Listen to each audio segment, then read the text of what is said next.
dominating the league. Warriors going to come up short, and questions abound.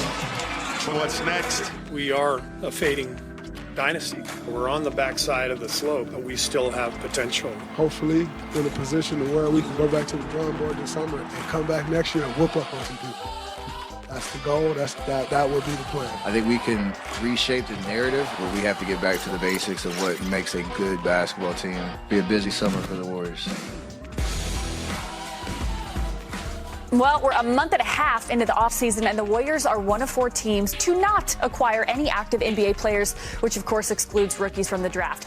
That's on the heels of an important extension date for Steph Curry, as the 4-time champ is eligible as of August 29th to sign a 2-year, $136.7 million extension with the Dubs. General Manager Mike Dunleavy spoke a few days ago on Steph's future.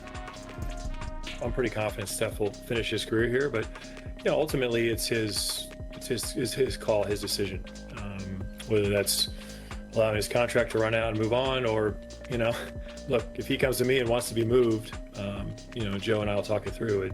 We wouldn't love it, but he's earned the right to do where he wants to do those things. So, but as far as the messaging or any idea that he would be anywhere else, that's not a thing we're looking at or he's looking at. I wish you guys could have seen Ramona's face when he was saying all of that. If he wants to be moved, we'll move it. Obviously, people on X and social media started conspiracy theories. Tim, what do you make of it? I just don't understand why the general manager put that out in the air. I don't think this was some well thought out point that Mike Dunleavy was making. I think he was just speaking and not thinking, to be honest with you. If you're going to talk about trading or having a not just a superstar, a legend, an icon, talking about moving on from him, doesn't Steph need to be the one to start that conversation? Why is the general manager putting that out in the air and putting Steph in a position where what do you think he's going to be bombarded with on media day? Questions about this. Look, as somebody who often talks too much and needs to be told by the producer in my ear to rap, I empathize, right? I understand, but happens to all of us. You can't do that. The way he said it was like he just kept going too, and he was trying to dismount, oh, maybe I shouldn't go there.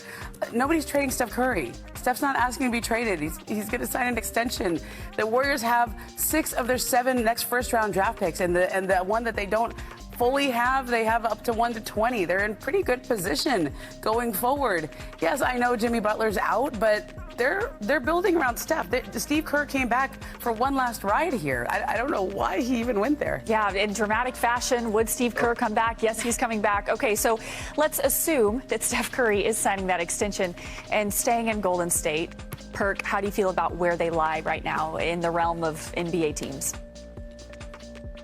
I was just about to ask Ramona, are we sure that they're building around Steph Curry? Because if they were, then he would actually have a championship roster around him. I mean, let's be honest here. Mike Dunleavy needs to do his damn job. The Warriors hasn't been relevant since Bob Myers was leading the charge. And when I say relevant, that means actually being able to compete for a championship. What moves has he made that has scared the rest of the league or has had Steph Curry walking into the arena with a confidence level of we actually could get it done? I know some people may say Jimmy Butler.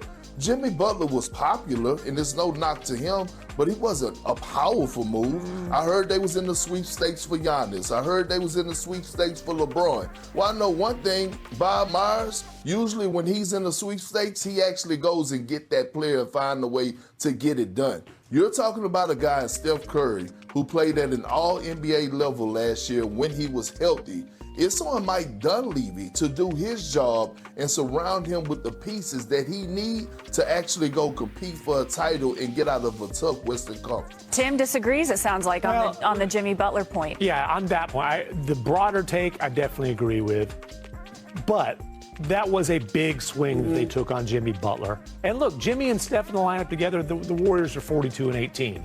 Unfortunately, that's not a lot of games over a season and a half. They were 22-5 with those guys in the lineup in the rest of the regular season right after the trade. Unfortunately, those guys couldn't stay healthy together during the playoffs. But I just don't want to diminish that they did take a massive swing at Jimmy Butler and that it was impactful, just they haven't been healthy. Look, they really did try to get Giannis. They offered 4 first-round draft picks for Giannis. Milwaukee just didn't take that offer. They tried to get Jaren Jackson Jr. They didn't offer enough.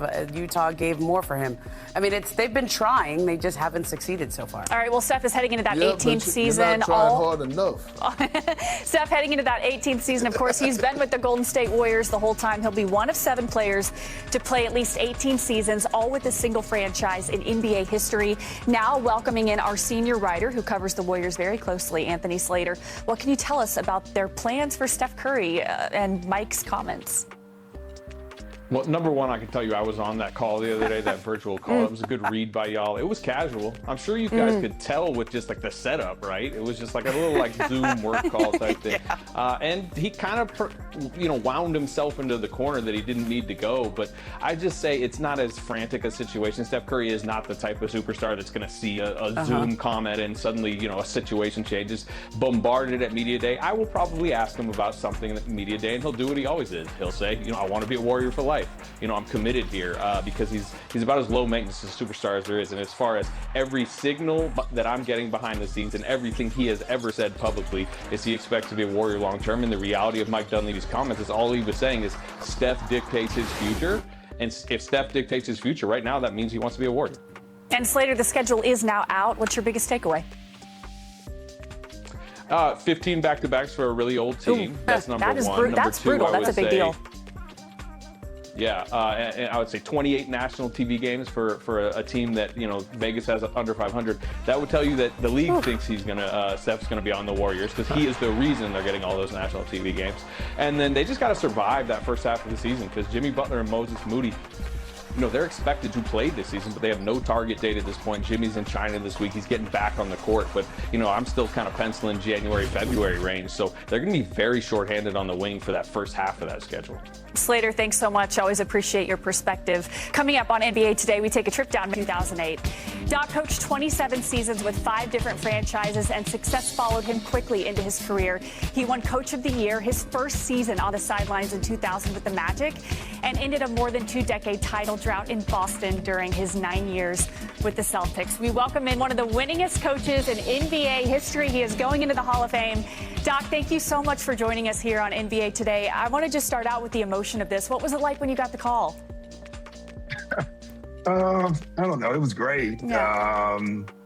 It was interesting because, as a coach, you don't really, I don't know how to put it. You're not looking for awards or anything like that. And so the honor was, I guess it was very humbling, I guess is the best way to put it.